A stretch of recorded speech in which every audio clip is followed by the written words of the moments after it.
Hey guys, Zach here. I want to talk a little bit today about my Microtech Strider DOC flipper.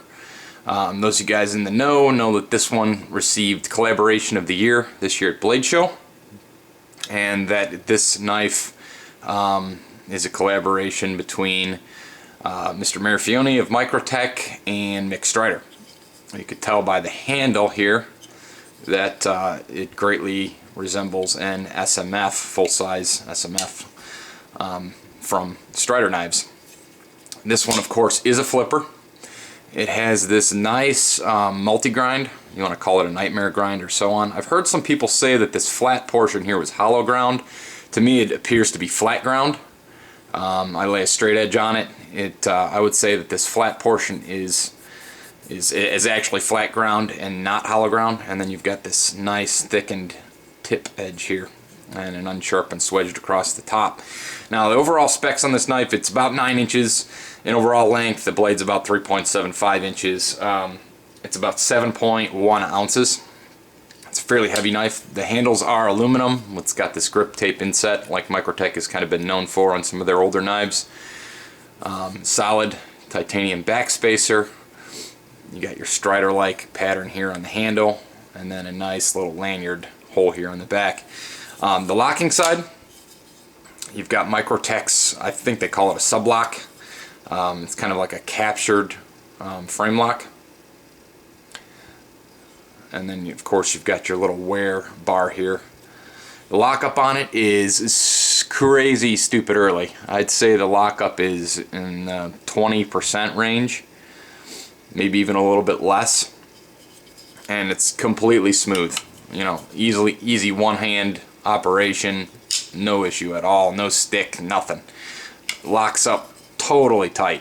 You can't even muscle any wiggle into it. I mean, I can wiggle into a lot of the knives in my collection. I can muscle some side to side in.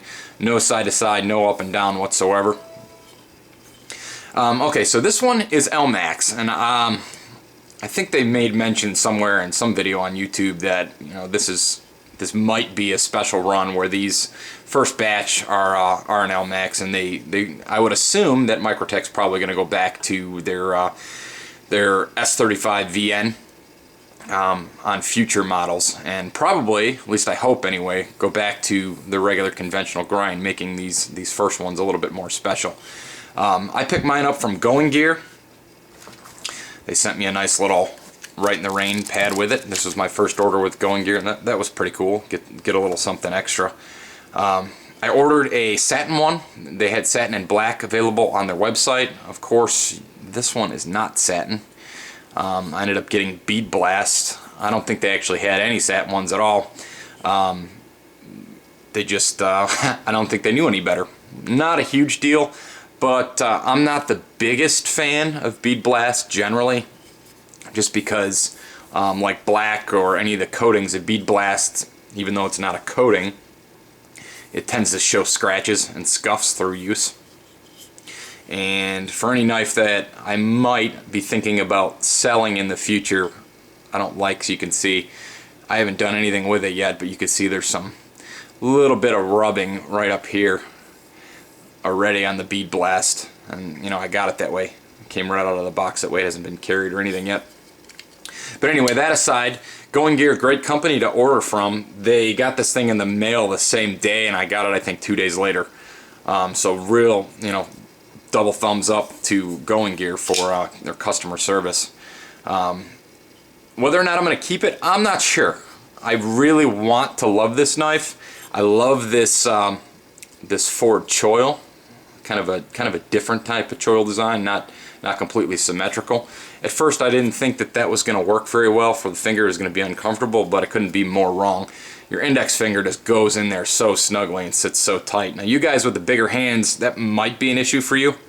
I mean, my finger is pretty snug in there. It's totally comfortable, no issue at all.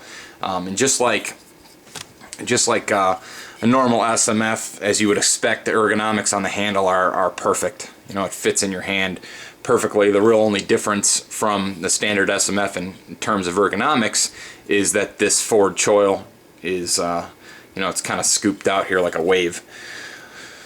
Fits so nice. Nice run of jimping on the top.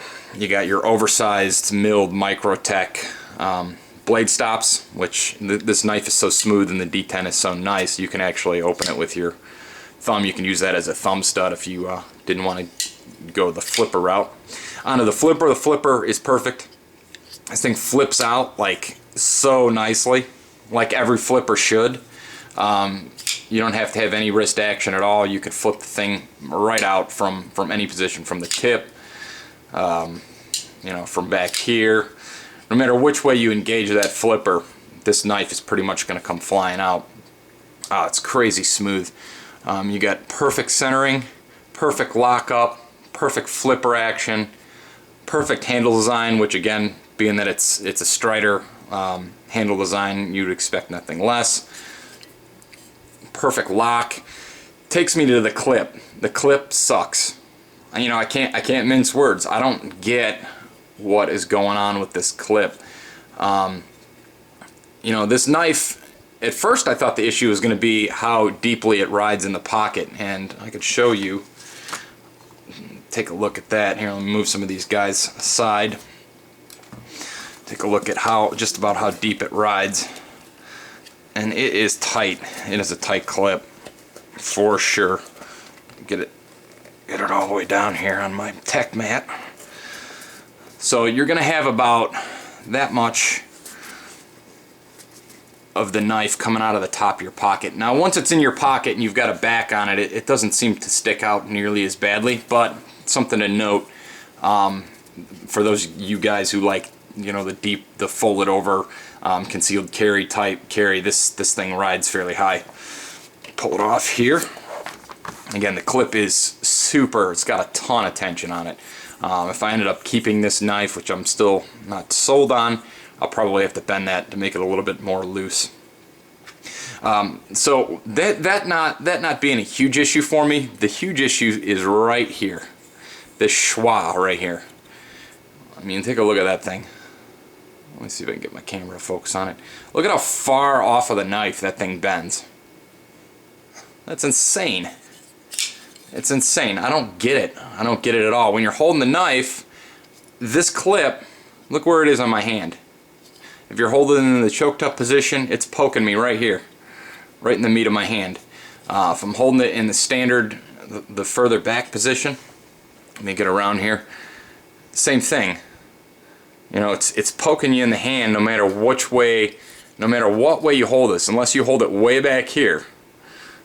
That clip is jabbing you straight in the hand, and it has two, they're not sharp, but they're sharp enough protruded corners right here, and it makes you wonder if nobody held this thing in their hand before they designed this clip, and it doesn't seem to be that this is just on mine. All the clips on all the ones I've seen through some research are the same way. Now some guys are like, well, you know, stop crying about it, take the clip off and bend it, you know, bend it more flat and so on. You know, to me that's not the point. This is an expensive knife, $300 plus. You know, everything on the knife is flawless. The grinds are perfect, the lockup, everything. Why do you put this shit clip on such a perfect knife? You know, and I should want to love everything about it.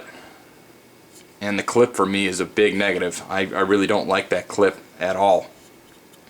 I could deal with the way it rides in my pocket. I could deal with the weight of this knife. I can deal with the size of this knife. But that thing poking me in the hand, no big deal. So why should I have to take it off and bend it? Okay, secondly, if I am going to keep it, you got to have the Strider proprietary tools to even take the damn thing off to bend it straight or grind it or work on it or do anything, you know. So then you gotta shell out that extra money to get this this triangle bit to go ahead and be able to even take the clip off to begin with.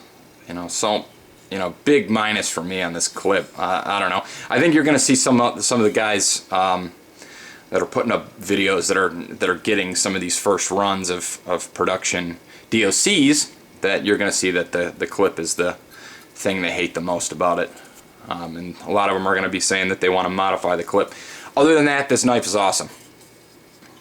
It's an awesome knife. I mean, it's an SMF flipper. What more could you want, right?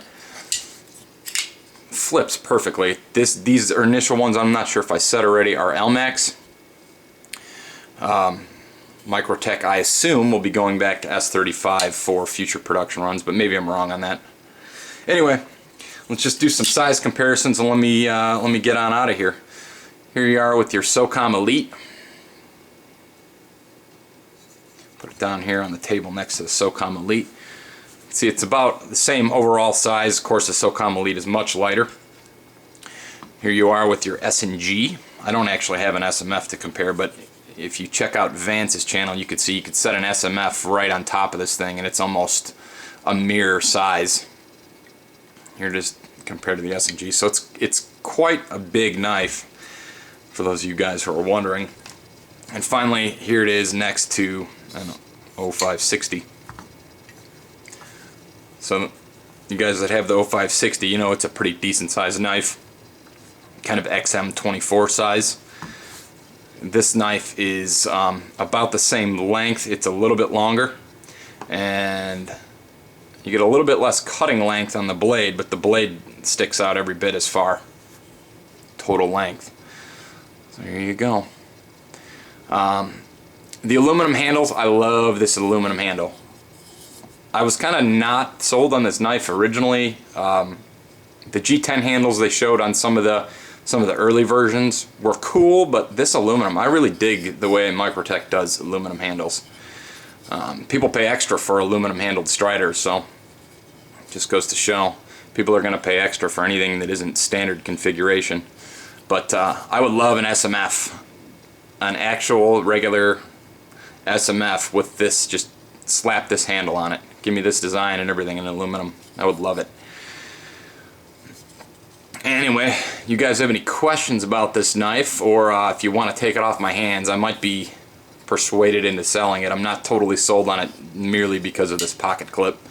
If you're looking for one, this one is Bead Blast Elmax DOC, which is Death on Contact Flipper.